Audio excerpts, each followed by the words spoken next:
Chicken coop today. I put the roof on, I finished up the siding, and I actually put the door on.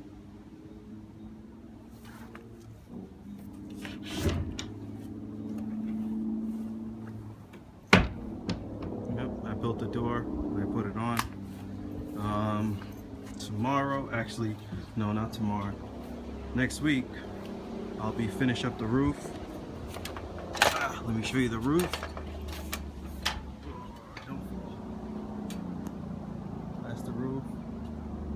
I put on half of it already. I got the other half to do. I'll do it next week. And that's pretty much it. Once I'm done with the roof, then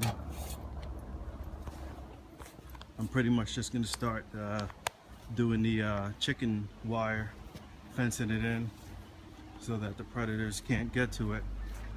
But that's the back.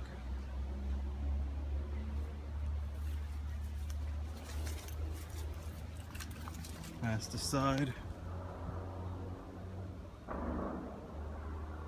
Not bad. First time building a chicken coop.